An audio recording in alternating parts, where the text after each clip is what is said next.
Hey there, Racer Rob Russell, your master mechanic, and today's follow-up video is about our 2001 Ford Escape with the rough running when cold. When it warms up, it runs fine. And what we diagnosed the problem was the upper and lower intake plenum gaskets were leaking. And just to explain a little bit more, I make these videos because I really want to educate my customers and my fellow technicians on what to do and what not to do to fix today's complex cars. So this is the upper intake plenum here. As you'll notice, it is in two parts. This is the upper part. These six O-rings right here, these rubber O-rings are what goes bad. Now these are newer. The customer had replaced them at one time when he replaced the spark plugs. But there's also what they call a lower intake plenum gasket, and you can see, I'll buzz right in here real close. That right there is the culprit. You see how dirty that ring is right there? That one was sealing a little bit better. Not completely, but that right there, that's a huge vacuum leak right there. That is a lower intake plenum. You can see a lot of them are leaking as well too.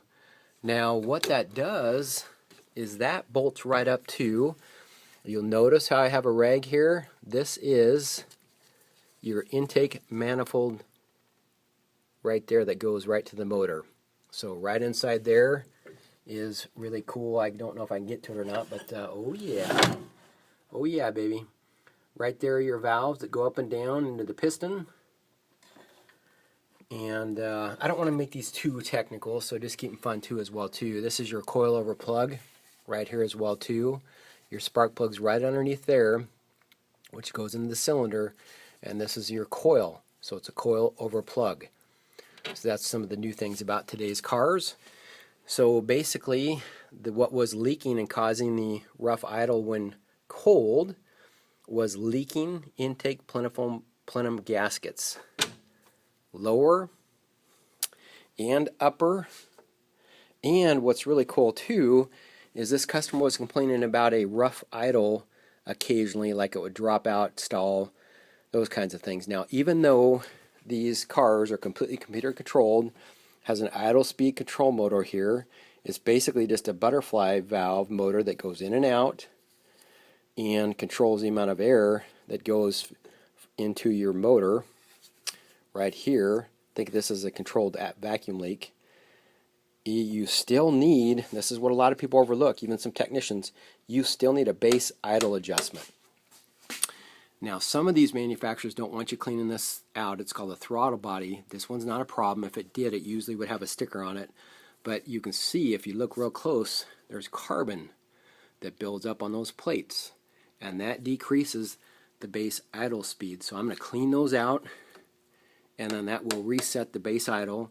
Now, one thing is they really don't want you adjusting these, because as you look, that adjustment bolt is like underneath the plenum. So don't mess with that basically unless you really know what you're doing and can check your base idle speed. If that can really confuse a computer. So basically just today we're going to keep it simple, which is what I love. We're going to clean out the throttle body. That'll set the base idle again. We're going to replace the plenum gaskets, the O-rings. Real simple guys right here. Make sure that's all nice and clean. That's the lower. Replace them on the upper. Put it back together. Reset everything, and should run like a champ. So that is it for today. Basic tip: rough idle when cold, runs warm. Once it's warm, it runs okay. So that's it. Racer Rob, your master mechanic, out. Bye now.